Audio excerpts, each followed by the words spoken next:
Hey guys, welcome to Convert, the coolest in VR today. Today we take a look at an LCD sound system musical VR experience entirely made in WebVR. Then we'll check out a useful new tool to stream VR gameplay on Twitch. But first, we take a tour of NASA's VR training lab. So hang on to your rods and cones because Convert is go.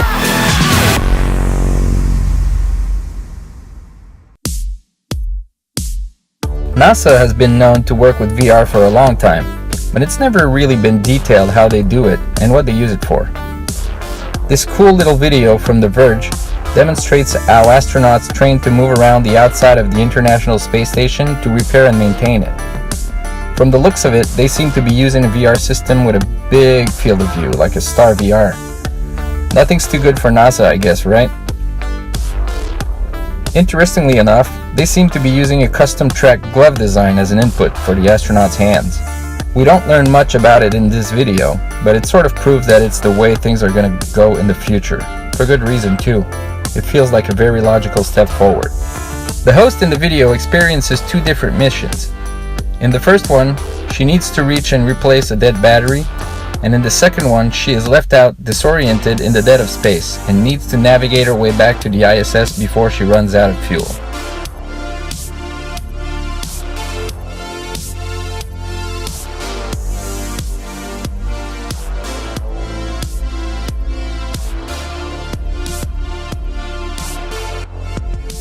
This second video showcases a game under development from a studio called CloudGen. The game is titled They Came From Space, which is basically a VR version of the arcade classic Rampage. What's particularly interesting about it is that it introduces a client camera for Twitch streamers. One of the most uncomfortable things about streaming VR gameplay is the jittery point of view of the player. So CloudGen built an independent camera that you can set anywhere in the game environment to get a better, more cinematic view of the action. Apparently, there's a whole lot of settings to toy with, so you can track the player's face, his hands, where he's pointing, etc. It can even be operated by a completely separate person, so this might mean the birth of a new job title, VR Cameraman. Another neat little feature is the lip sync setting, which moves the character's mouth whenever the streamer talks, making it look like he really is the character. Not much more detail about the rest of the game at this point, but this streaming camera tool really has a lot of potential, and I can see it becoming a de facto feature for VR games in the future.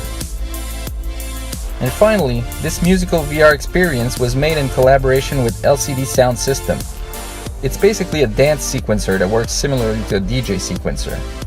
You can record dance loops that you play back over and over and add other loops too.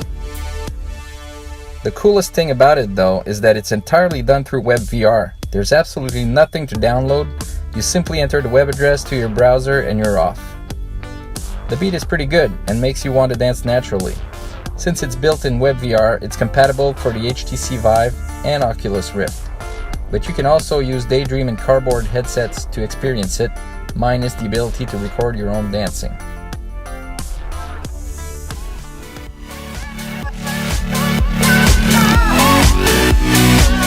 Thanks for watching, guys.